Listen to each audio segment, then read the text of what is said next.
Welcome to the Lectric Service Center. Today, we'll be showing you how to install the fenders and rear rack on your XP Lite 2.0. A quick note before we start, the process of installation will be exactly the same no matter which model you are installing these on.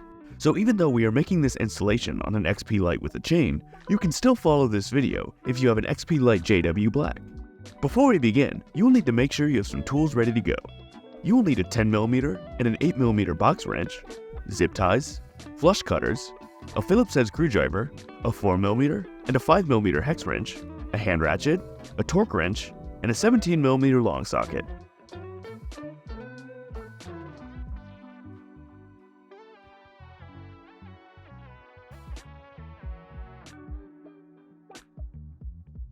Let's start with the fenders. If you are just installing the rear rack today, you can skip ahead in this video. In the fender box, you will receive two fenders, two fender stays, and hardware for both. When assembling the fenders, there are two important things to note. First, that you install the correct fender stay on its corresponding fender, and second, that you install the fender stays in the correct orientation. Let's start with the front fender, the smaller of the two fenders. To make sure you are installing the correct fender stay, hold the two fenders up next to each other and inspect the angled mount portion of the stay. While the stays are very similar, the front stay is slightly shorter than the rear stay.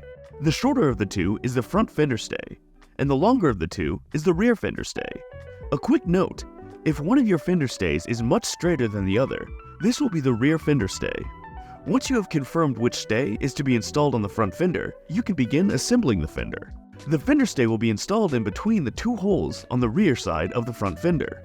It is important to note that when installing the fender stay, the angled portion on the fender stay will need to be oriented upwards. If you install the fender stay upside down, the fender stay and fender will not fit on the bike. Place the flat rear plate on the underside of the fender, lining up with the holes.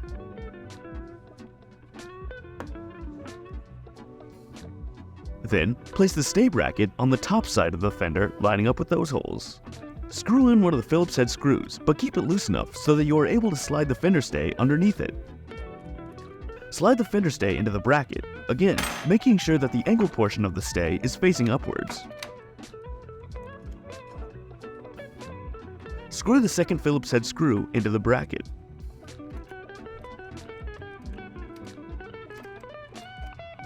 Then, tighten both screws down using a Phillips head screwdriver.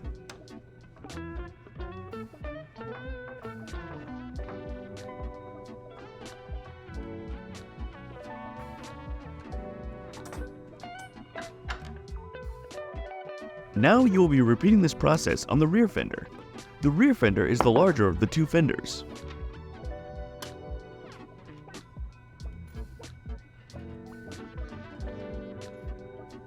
Place the flat rear plate on the underside of the fender, lining up with the holes.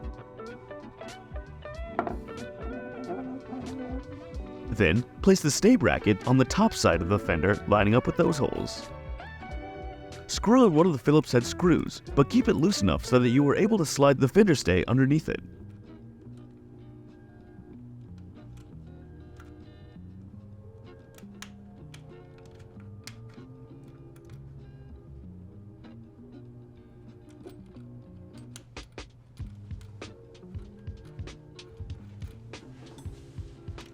Slide the fender into the stay bracket, again making sure that the angled portion is facing upwards.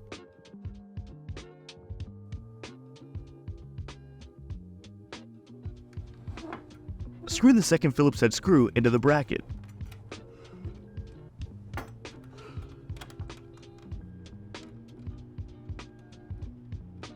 Then tighten both screws down using a Phillips head screwdriver.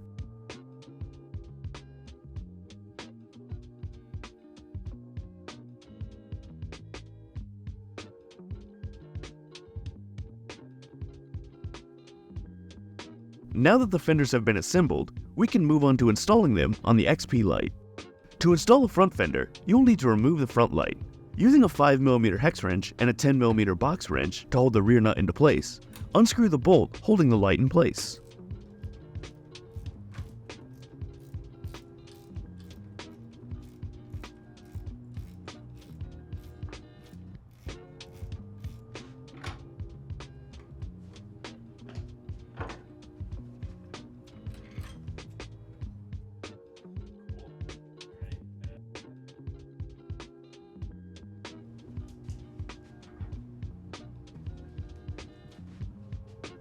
Slide the front fender under the fork until the mounting tab is on the front side of the fork. Now, line the fender mounting tab and the mounting hole from the light mount up with the hole on the front of the fork, and feed the bolt you just unscrewed back into the hole.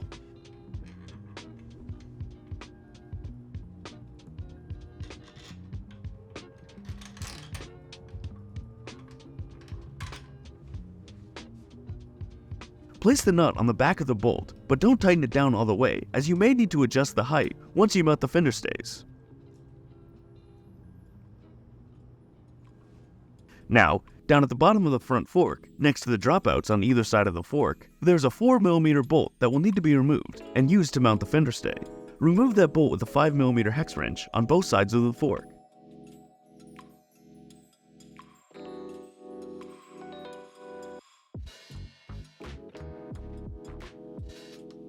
Line the holes of the fender stay up with the holes on the fork, then screw the bolts back in.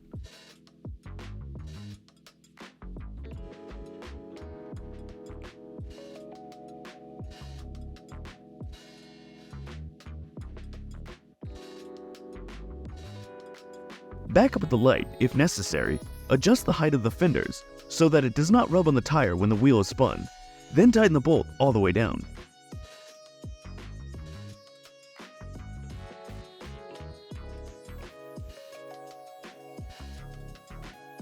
Now let's move on to installing the rear fender.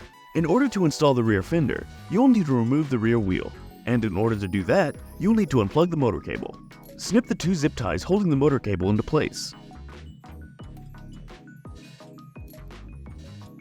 Then unplug the motor cable.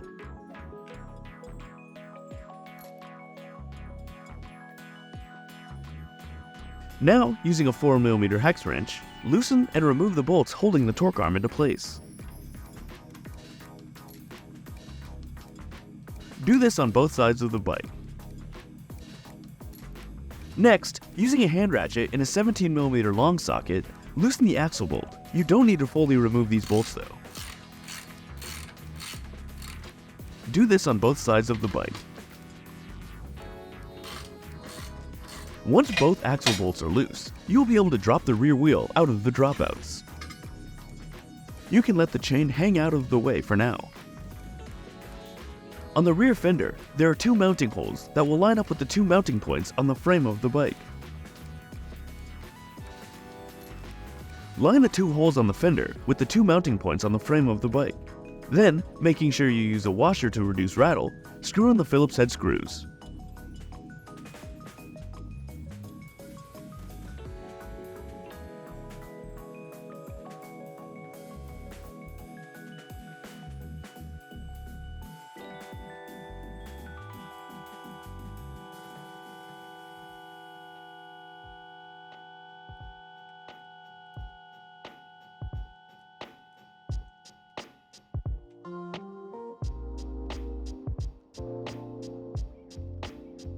Now, before mounting the fender stays, you'll need to reinstall the rear wheel.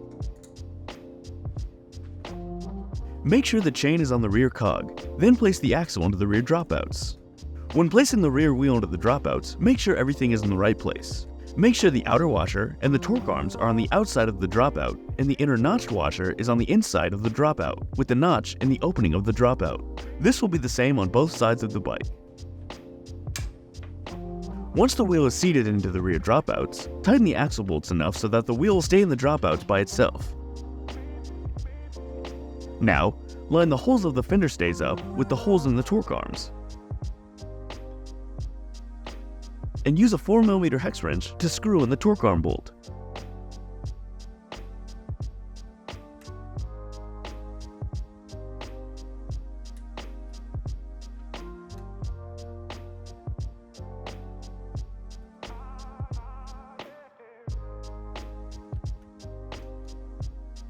Put the bike on the ground if it isn't already, and tighten the axle bolts down using a hand ratchet and a 17mm long socket. This will ensure that the rear wheel is fully seated in the rear dropouts. But don't tighten the bolts down all the way, as you'll need to torque it to spec. Using a torque wrench and a 17mm long socket, torque the axle bolts down to 35 Nm.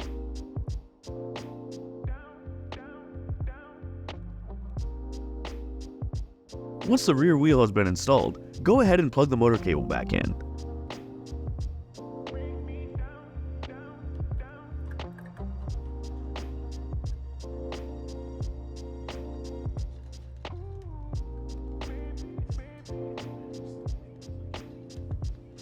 Then, zip tie the cable to its designated cable bosses to keep it out of the way.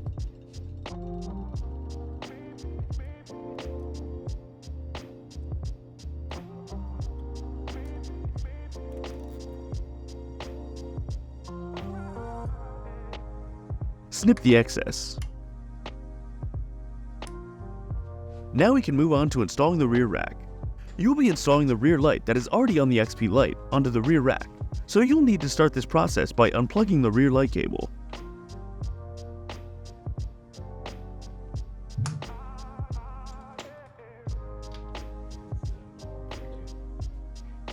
Using a 4mm hex wrench, unscrew the 2 bolts holding the light bar onto the frame of the bike.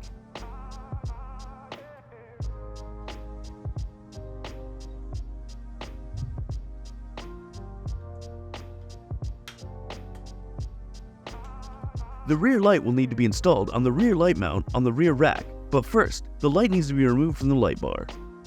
Using an 8mm box wrench, unscrew the nuts and remove the lock nuts holding the rear light into place. You will be using this hardware to mount the light onto the rear rack, so keep track of it.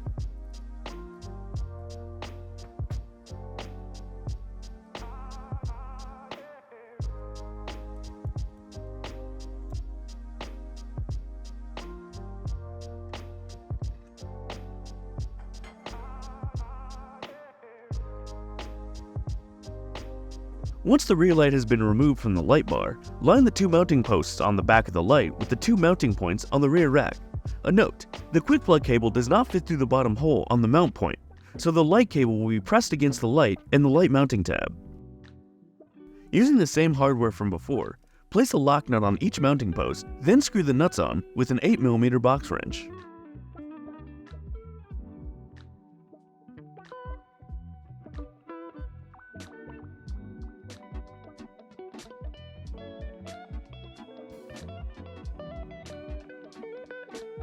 Next, to keep the light cable out of the way, zip tie it to its designated cable bosses.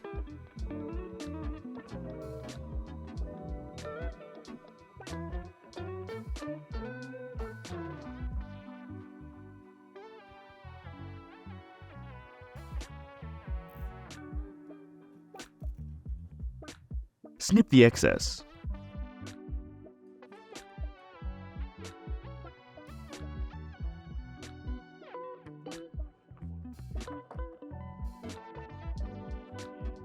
Now, plug in the extended light cable. If you do not use the extended light cable, the light cable will not reach. Now, on the bike, line up the 4 mounting points on the rear rack with the 2 mounting points on both chainstays. Screw in the 4 mounting bolts by hand to hold it into place.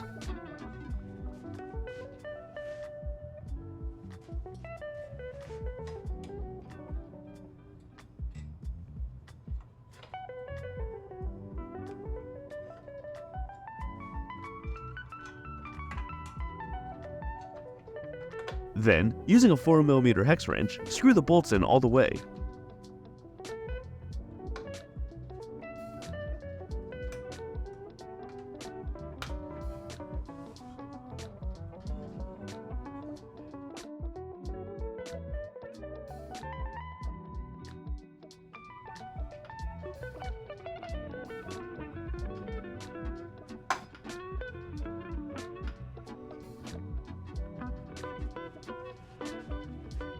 Now replug in the light cable.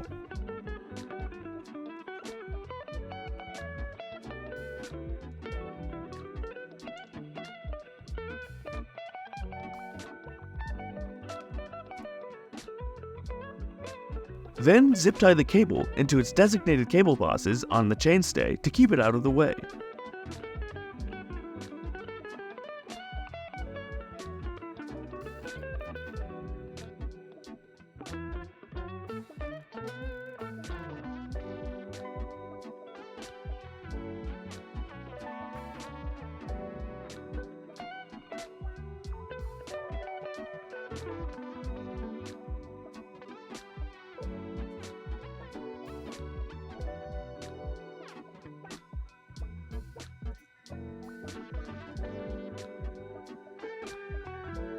Make sure to snip the excess and you're good to go.